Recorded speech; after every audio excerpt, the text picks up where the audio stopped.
Hey guys, KINGJAD here. I thought I'd do a brief rundown of DSP's devolution over his time on internet. Here's my spin on it. I hope you enjoy.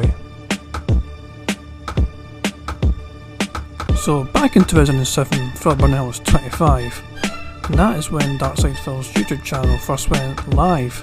After work he plays games and then he'd turn his camera on and just play for fun with not a thought of what would be his next con. But in 2010 he got his candy ass fired, hasn't worked a real job since, he might as well be retired. Started spamming out dozens of videos a day, then he crowned himself the originator of Let's Play. So it turns out telling fans to click ads wasn't too smart. He got stripped of AdSense and it saw him jump to Blip for a new start. It wouldn't take too long until he upset all those Blip folks with his anti-Semitic humour and outdated Nazi jokes. So with tail between his legs he crawled straight back to dear old YouTube. He created DSP Gaming, a channel perfect for that rube.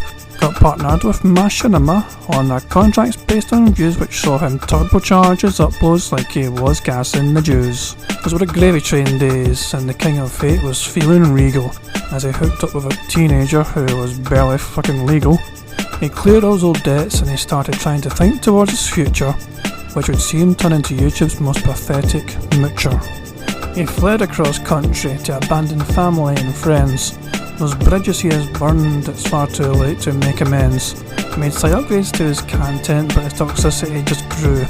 Any time he fucked up just for protest, nothing I could do.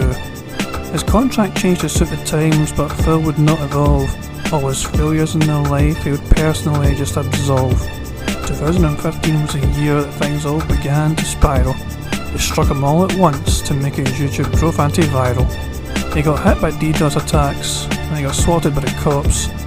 Copyright strikes at hardest though, seeing his total views drop. Even to this day their impact on Phil can be felt. To his fragile dented ego which that blow was dealt. KO Gaming had potential with edited content creation, but after a one hit video went on some dumbass staycation, and then without any discretion he had that solo session, and so the internet's impression was that this was his worst transgression.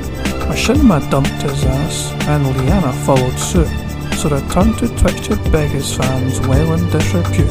YouTube turned into an archive while he focused on live streaming, as DSP prepared for his unscrupulous scheming.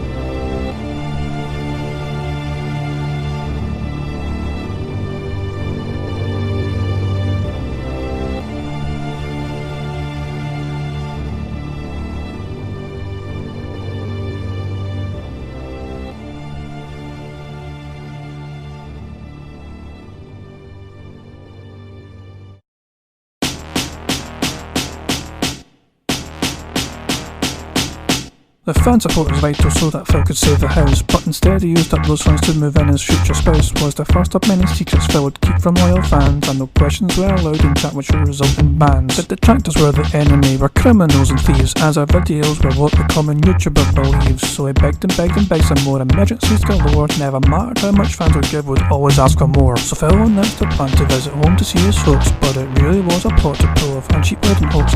Well there he got about £5 for taxes from his mom, on condition that he'd secretly work should YouTube ever bomb. So the 10-year plan was set, except it's already forgotten, due to her only pics on being absolutely run. Charged $1,000 to show some pussy, but this was not OnlyFans, was a declaw cat mascot to use in future scamming plans.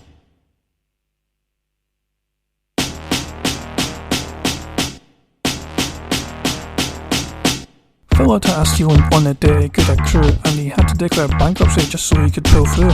The filings raised some questions which was not adding up, like $5,000 a month business expenses, something was up. It emerged he had a gaming gadget problem to invest in, only Phil could squander so much on bejeweled JPEG wrestling, but the bankruptcy was somehow granted much to his relief, and with card it like he suddenly had a newfound belief. Got a payment plan for taxes and the situation eased, but Twitch booted him from partnership and he was most displeased. He had to stream on YouTube while he dreamt of former Red Streaks, which was interrupted by the TV fans' financial bank leaks. It revealed a lot of habits about our favourite swine, such as spending lots and lots of money and total wine. Then there's $30,000 on iTunes microtransactions which Phil had no defence to, so he just ignored his infractions. We could see how much he earned and we could see how much he spent. The tractors broke it all down to the very last cent. It seemed to prove a lot like where all that money went, like straight to scope away for a WWE Champions event. so Phil's turned into what he claims to really despise, as he begs for likes and comments from his current demise.